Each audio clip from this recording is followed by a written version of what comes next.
Good morning, afternoon, or evening, everybody. I am Percona's Director of Product Marketing. My name is Elisa Baum. We'll begin in just a moment, but first I'd like to conduct a bit of house cleaning. Would you please, if you can hear me, raise your hand using the hand icon located in the GoToWebinar control panel to let me know that you can hear me. Okay, great. Thank you, guys. I see your hands. Next, during this webinar, you will be on mute. Should you have any questions during the discussion, please enter them in the questions field within the GoToWebinar control panel. At the end of this webinar, we will take as much time as possible to answer your questions, and those that we don't have time to address will be answered in a follow-up blog post on Percona's MySQL performance blog. In addition, I will make sure that each and every one of you get a recording of this webinar as well as the slides within 48 hours.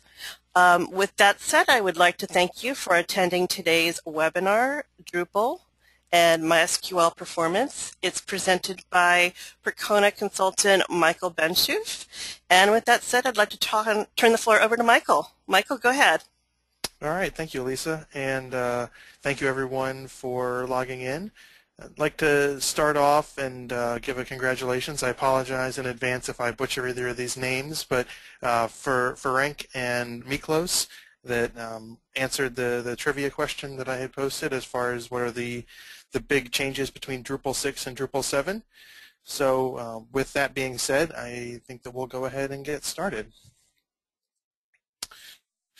The things that I'd like to cover today, this is more of a high-level overview of some of the Drupal components as they relate to MySQL. So we're going to look at just kind of the overview of what the system is, some of the big version differences between Drupal 6 and Drupal 7 because a lot has changed in the database layer. And then we'll also look at some different database configuration options that are presented in Drupal 7. We'll touch briefly on some different scaling and high availability options. And finally, we'll look at some of some tuning that you can do and performance options for the base installation. So right off the bat, what is Drupal? I'm assuming most people have heard of Drupal, but it is an open source CMS that is LAMP-based. It was originally PHP and MySQL only, and now in the newest version it will include any database that's supported by PDO.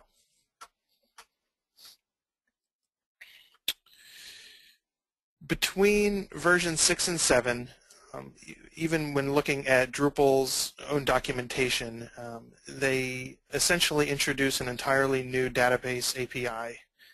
And when you look at the high-level changes, we now have dynamic query builders. We use formal prepared statements. There are insert, update, and delete functions from within PHP. And the biggest change is that PDO is now required and is used in the back end for interaction with the database. So let's look at a sample difference. So in the original Drupal 6, this would be how you are looking at a standard select query. It uses the placeholder method with a sprintf type substitution, as you can see with the %d and that approach. When you look at Drupal 7 now, you're actually using the bound variables, and that allows you to get a little bit better control. Similarly, let's look at an update statement that is very similar. You can see the same approach with the placeholders, strings, integers, the way that things were normally done. And in the Drupal 7, you are again using your bound variables and have more of an object-oriented approach to building that query as opposed to supplying a string and some extra variables. Conceptually, the difference at the database layer, in Drupal 6, we're looking at a much more procedural approach, more individual functions that are loosely related to each other. We use the native PHP MySQL interaction, that is the MySQL or MySQLi drivers, MySQL is the default, and those are some of the sample functions that will be called to do your connections in Drupal 6.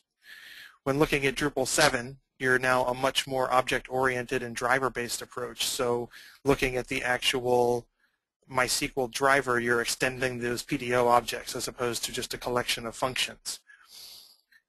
And this now also includes your bound parameters and prepared statements because you're using PDO. And here's a sample call. So instead of a MySQL connect, you're looking at a database get connection, prepare, execute, chain. So more of the chained, almost Zend approach. Now let's look at some of the different ways that we can do our database configurations. Essentially, database configuration is broken down into key and target pairs, and a key represents an active database. And when I use the term pool, that's loosely. A target represents a single database within the pool. And when you look at your valid targets, you're looking at default or slave, and the keys are something that are user-defined. By default, the full configuration is located in the site's default settings.php or in your specific site. So let's look at the basic configuration. This is what's set up by the default or with install, and you're looking at just a single server. All traffic goes to this host, a pretty standard configuration that you would expect. Now, one of the nice features that you have now is the secondary database. So this is where you can use this database in an external module or any other place that you would want to interact with it. And this can be located somewhere else, another database, another data center, or even any sort of PDO data source. So you could use a SQLite database, or you could use anything that you wanted to. But if you notice there in the configuration, you've got default and you've got custom, so that's where you're modifying that key variable.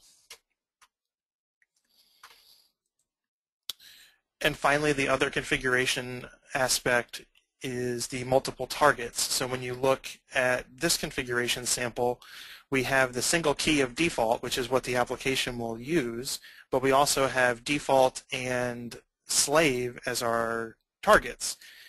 And if you notice, the slave server is actually an array, and what will happen there is when you use the array of multiple slave servers, one is chosen at random.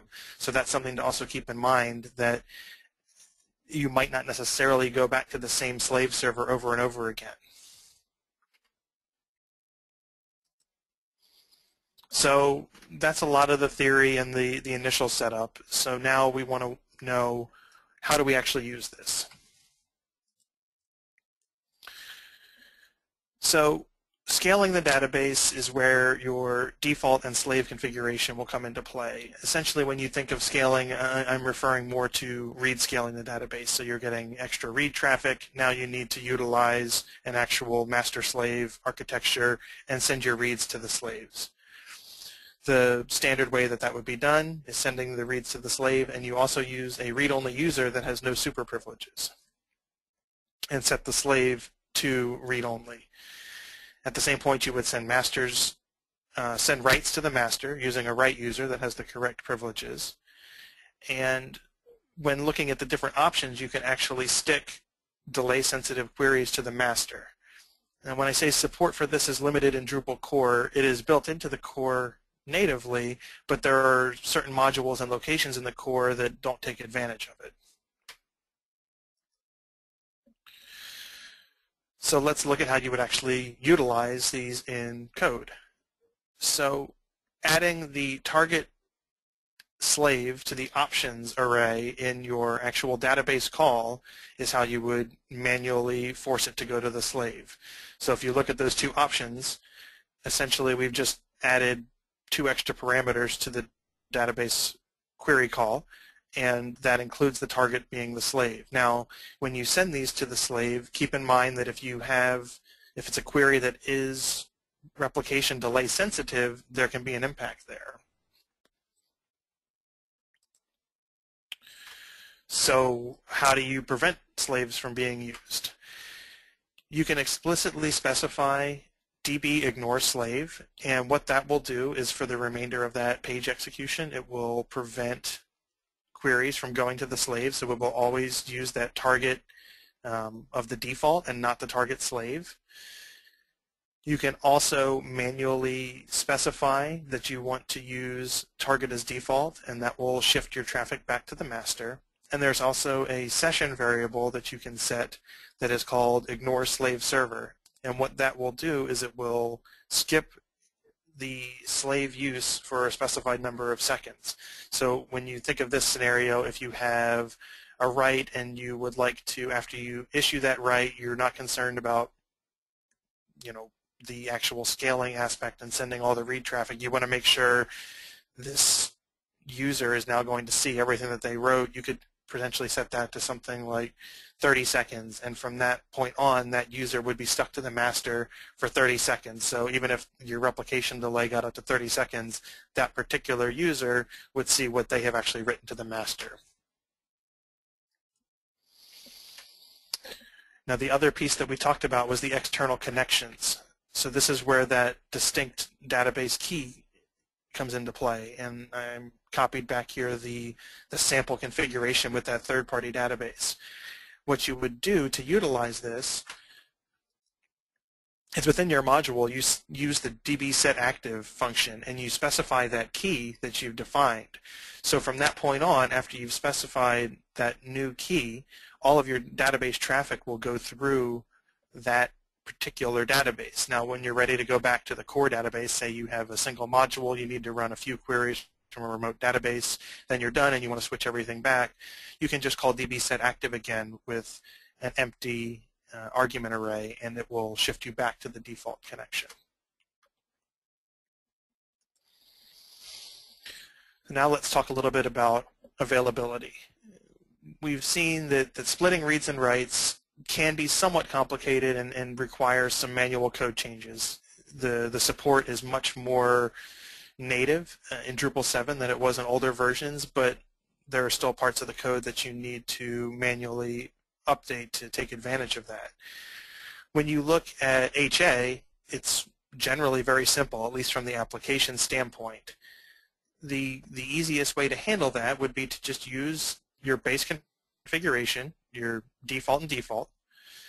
The database server, rather than an individual server, is actually a virtual IP, and that will keep your failover hidden from the application.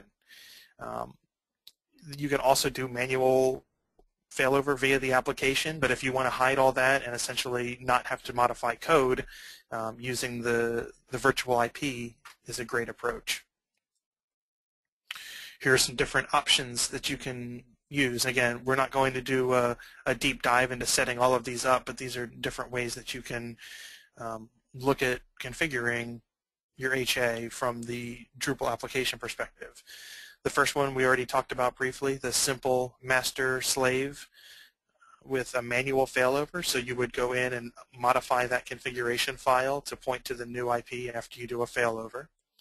You could use a standard master-slave configuration and something like a MHA monitor to shift an IP. So it's like a virtual IP, but the IP is actually assigned to the physical box and then shifted over. Another option that we could look at would be master-master behind an actual virtual IP. And when I say a VIP in that sense, I'm talking more from a load balancer perspective. And some samples would be HA proxy, big IP F5 load balancers, so that can be either software or hardware. Another option would be to use Percona Extra DB cluster, also behind a VIP, and that can help you more automatically handle that failover. You're not bound necessarily from the master-master perspective. You can actually write to multiple nodes. Another option would be PRM, the Percona Replication Manager, and that's another way that you can manage failover in the VIP. But in most of these cases, the application will just shift traffic to the new server, and you will not need to make any configuration changes from the actual application. And this would be silent in the background.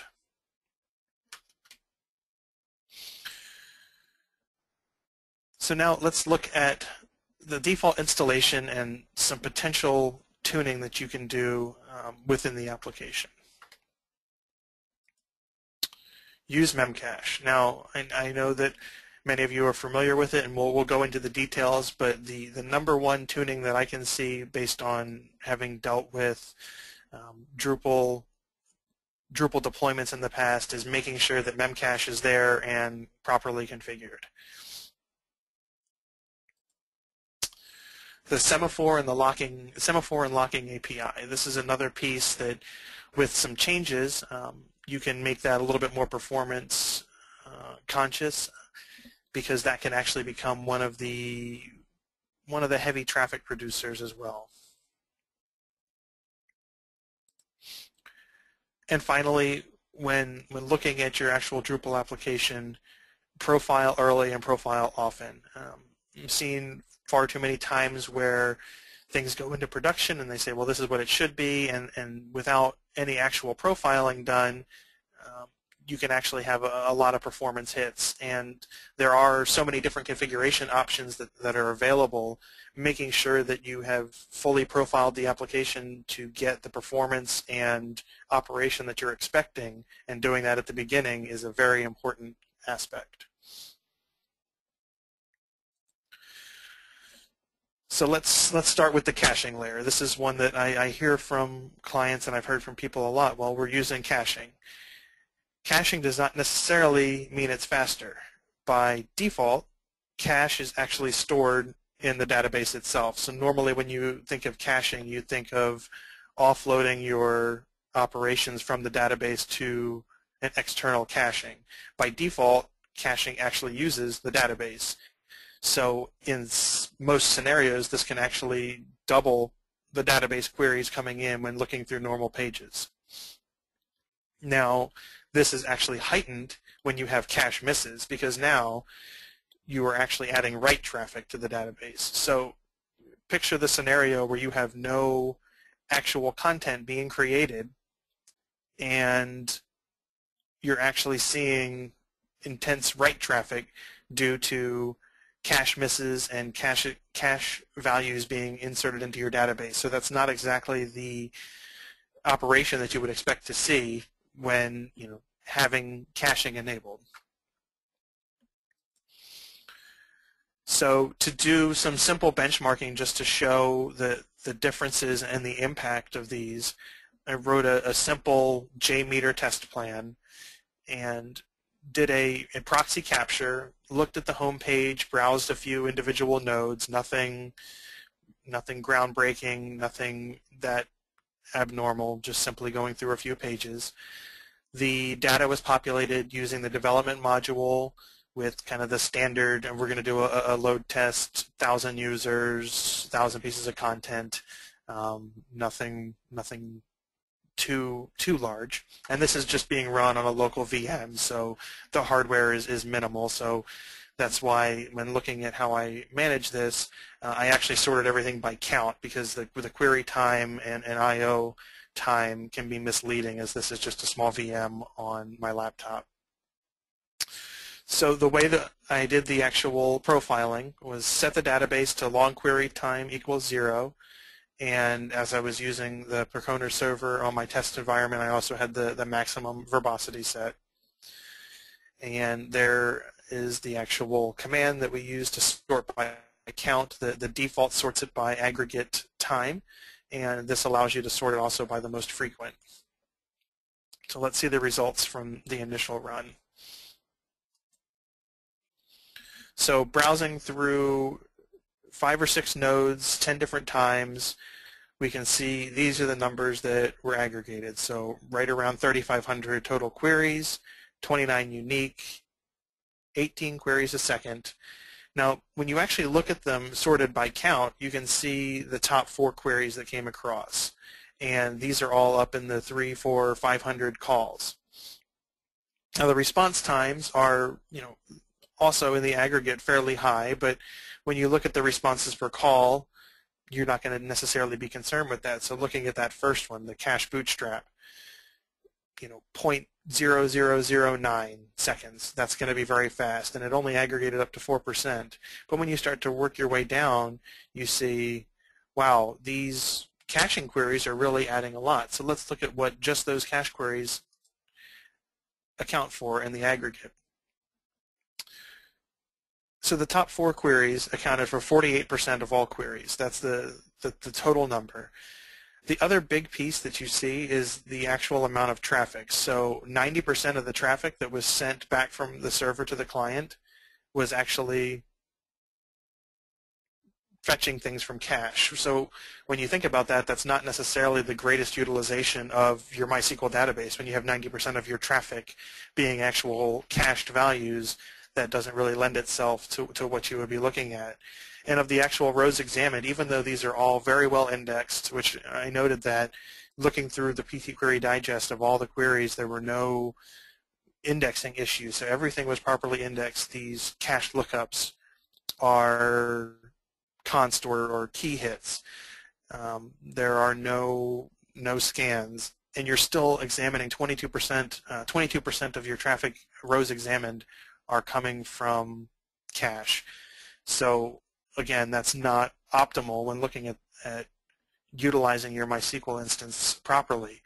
And so one of the things that we often say is sometimes the best query in terms of optimization is one that's never run. You can optimize a query down to where it's perfectly done, but if you're running it 100 times on every page load, that's still going to overall aggregate a lot of your performance. So let's look at adding Memcache D as a replacement to using the built-in SQL caching module. Notice the big drop in overall queries. So we dropped down from 3,500 to 1,750, only 25 unique queries, and still right around that same queries per second rate. The only queries that are missing, everything else is identical.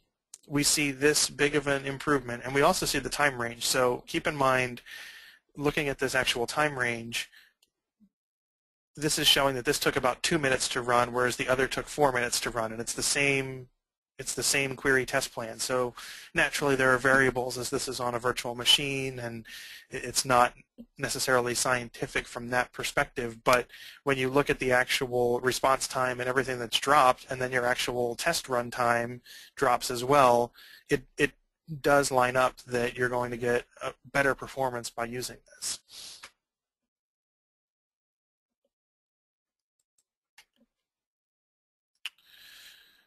So now let's talk about the locking API.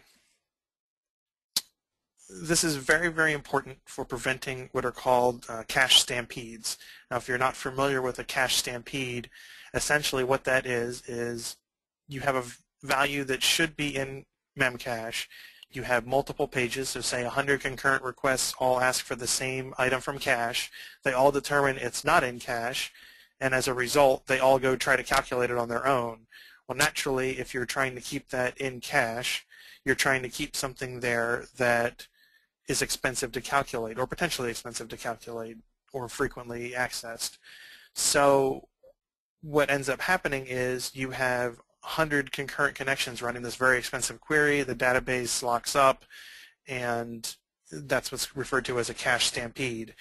So Drupal has a very nice built-in function that uses its own locking API, so it doesn't call anything natively, which is very nice. It allows you a lot of flexibility in the back end. But by default, what it uses is the Semaphore table in MySQL, which is an NODB based. One of the nice things in Drupal 7 also that was mentioned that I want to say briefly is that by default your database is now NODB, which is very good. So when using that Semaphore table for your locking, you add a whole bunch of write overhead to the database. So this needs, this includes things like flushing pages from the buffer pool to disk, maintaining the redo log, etc. And when you think about something like this, we really don't need this locking table and the Semaphore table to be durable, because essentially you're acquiring the lock, you're doing some quick work, and then you're releasing the lock. So the goal when looking at this table is that it should always be empty.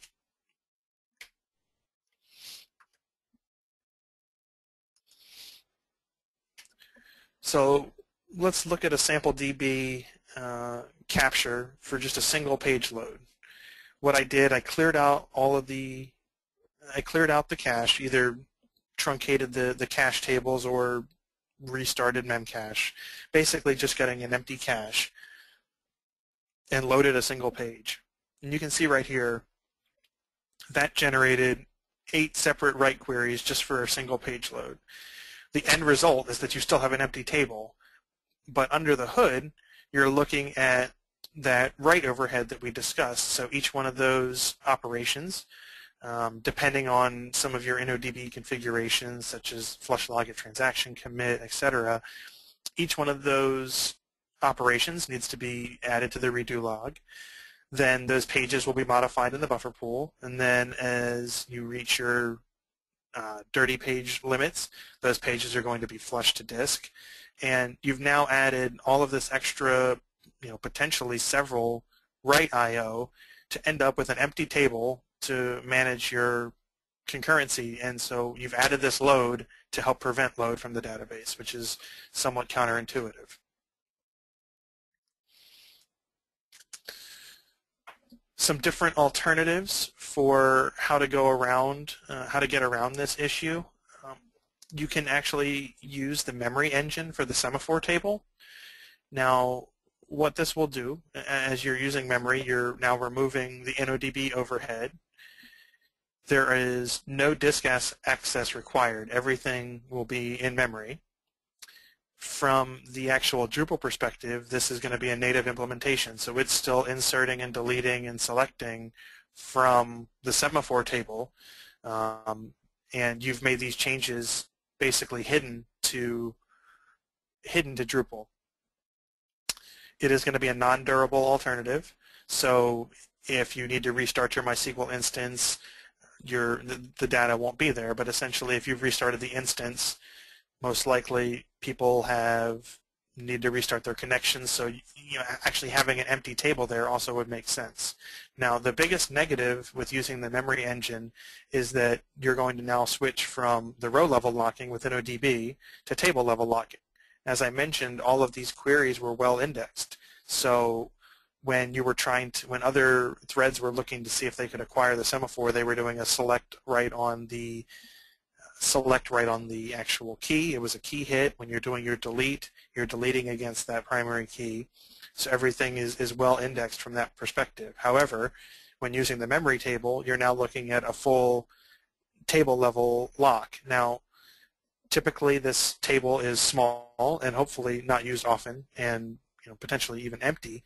So the table level locking may or may not have a big impact, but what that can do is also, that's one of the trade-offs that you can look at with some of these optimizations is you're maybe limiting a little bit of the concurrency when doing this approach, but you're also making your database perform better and removing some of the other things that can slow the database down. So there are definitely trade-offs. The other alternative, since you've already switched over to using Memcache, would be to use Memcache's locking mechanism. And what that uses is the global Memcache add operation. And that's all maintained through a separate plugin, and that plugin needs to be enabled in your configuration. Now, this is something that once you've enabled Memcache, Memcache locking is not enabled by default, so that will be additional configuration that needs to be done, and that's actually explained in the locking code that you can follow. And similar to the memory engine, this is going to be a non-durable approach to your semaphores.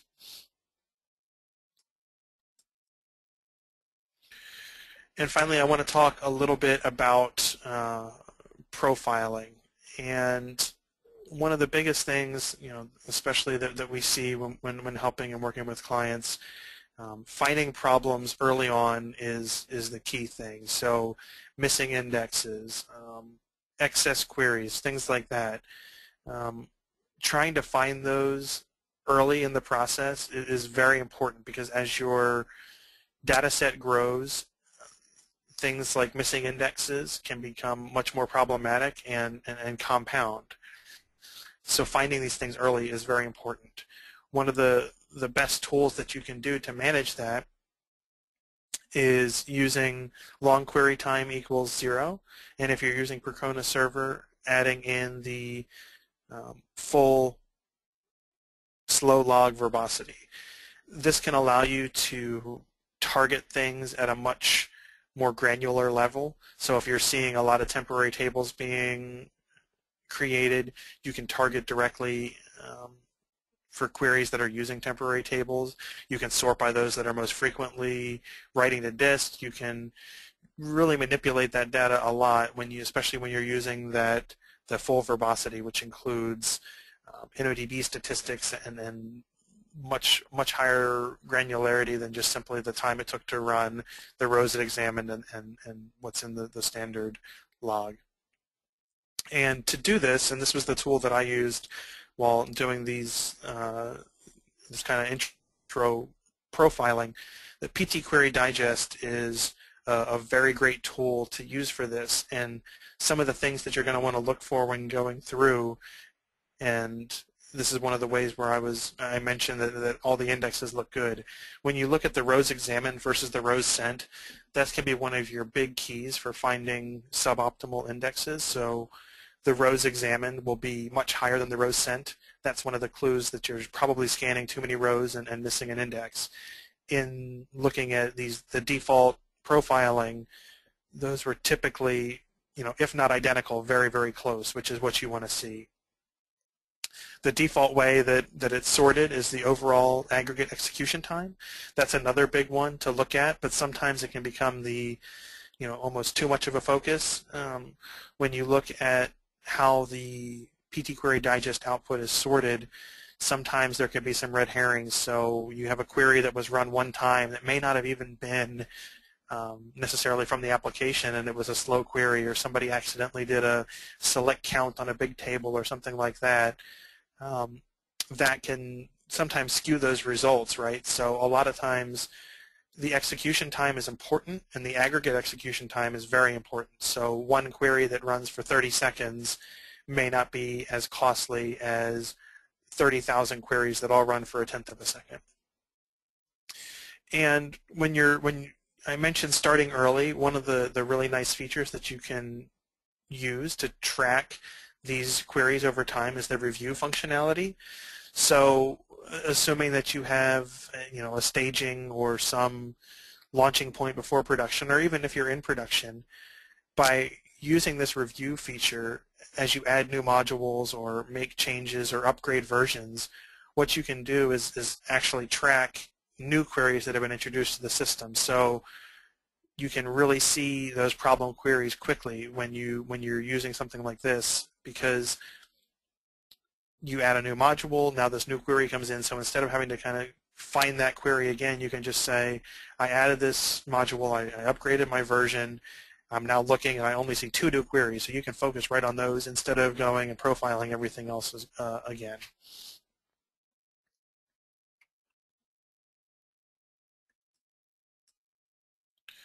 All right, I think that's pretty much what I have. Again, this was meant to be sort of a high level review of Drupal and MySQL and how it works together, and with some also base installation tips. So I guess I'll hand it back to Elisa, and if we have any questions, I can try to cover those and talk about them now. Okay, thank you very much, Michael. We have a couple of questions, and again, folks, please go ahead and type them in the GoToWebinar control panel in the questions pane, and I will get them over to Michael to answer. All right, so the first question is, would you recommend using Percona Extra DB cluster for the Drupal backend? Yes, that is one very good approach. One that I mentioned in there. One of the nice things with Percona Extra DB cluster, for those of you not familiar with it, essentially it is the Percona server built on top of the Galera clustering solution. So it allows you to write to multiple nodes, and that can really help your failover be a lot more seamless.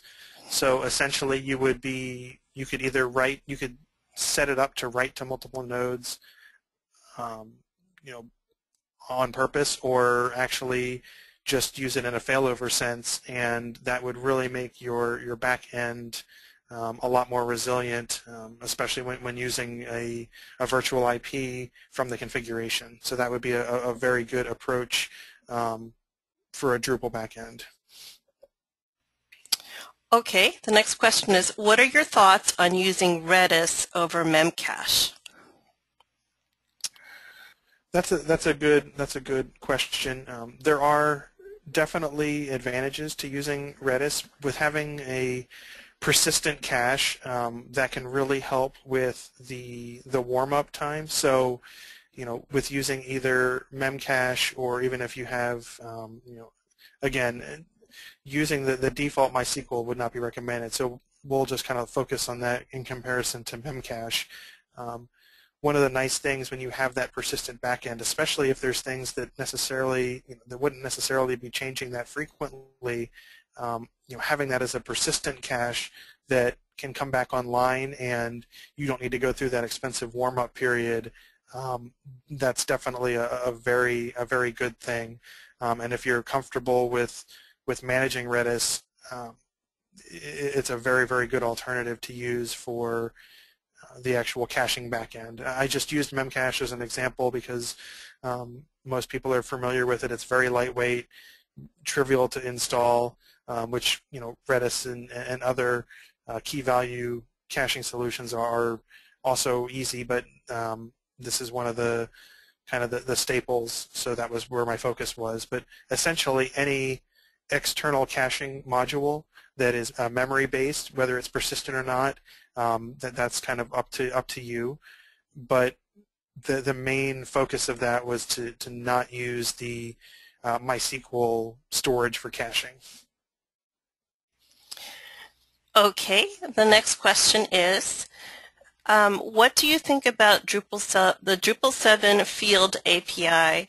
The case is that it creates table per field, and I apologize, this is a multi-part question, and has lots of indexes per table. So should have suboptimal indexes, but this is core level and not clear when we can remove indexes and when we cannot. Hope that makes sense. It's a multiple part question. Okay, can you say it one more time? Yeah, Igor, what I'm going to do is I'm going to send the question to Michael after the webinar, and he will go ahead and email you back with an answer, and we'll also post it up on our blog. So I hope that that's okay, because it is multi-part. Okay, the next question is, for the Memcache API locking solution, is that additional settings in the setting.php file, or is there more to it? Yeah, there were additional settings that you needed to add to the settings.php file. I don't know them right offhand. That's something that I can post in the follow-up. But essentially, you'll need to add what the locking API would be, and there's actually instructions when you install the Memcache module. It also installs the Memcache locking, and in that in those files there are instructions in the header as far as how to enable that from within your main settings.php, but that's another thing that I can post in the follow-up. Okay, next question is, what is the best way to detect reasons of a slave lagging behind its master? So when you're actually looking at why the slave is lagging, or detecting that a slave is lagging? Sorry. The question doesn't specify. Fuad, if you're still on the call, can you, why the slave is lagging, he says. Okay, so when you see an actual, when you see a slave starting to lag, one of the things when looking at the show slave status, if you don't see that the binlog exec position moving, typically that means that you're stuck on that same actual query, because you're watching the read position increase but the exec position doesn't increase. If you're actually able to see on that server that query will show up in the show full process list. So something like an alter on a table or something like that, those things will show up in the process list from the replication thread. So you can actually identify those queries, from that perspective, if you're able to actually look at them in real time when the slave is lagging. Okay, next question. If high availability support for databases is limited in Drupal core, is there a module available to add it to existing sites? As far as the availability or the read-write splitting? Because the availability piece isn't necessarily something that is done from the Drupal core. So in that sense, you are doing the HA behind the scenes, like I mentioned, with kind of the fronted virtual IP with whatever sort of HA solution you have behind it. Now, when looking at the read-write scaling, there are some modules out there. I don't necessarily have personal experience with them, but I know there are some that exist where they will essentially hijack the query calls that are coming in and try to route them based on, do they start with the word select and that sort of thing. So, in the follow-up, I can do a little bit more, a little bit more elaboration on some of the options that are out there. But in terms of, a single kind of smoking gun module that you can add, I don't know of any right offhand. Okay, the next question is, about indexing, what would be the obvious tables which would require extra indexes?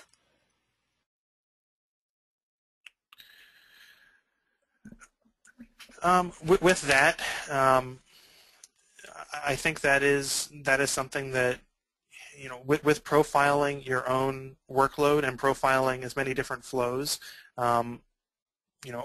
naturally I didn't go through every potential page flow, but this is where doing that capture through normal flows and different flows, when you have indexes that are needed, they will stand out. Now, again, in the profiling that I did offhand, I didn't see any indexes that were needed, but especially when you add in third-party modules and that sort of thing, that's where you can start to see some of those jump out pretty regularly. But as far as core and my profiling and testing, most of those things are captured pretty early and taken care of already in core. Okay. Do you recommend that users of Drupal 6 move to PressFlow in order to get slave database capability? That I would need to take a look and follow up with. Okay, are there any other questions? Because I think we've come to the end of our questions list. And like Michael said, he will be doing a follow-up blog post on the Percona MySQL performance blog. And everyone, I will send a link to the recording of this webinar as well as the slides, so you'll all have a copy of that once I process the recording. So with that said, Michael, thank you so much for a great webinar today. Audience, thank you very much for joining us. And I hope that you all have a wonderful morning, afternoon, or evening, depending on where you're calling in from. Thank you again, everyone. Thanks, Michael. Thanks, everyone.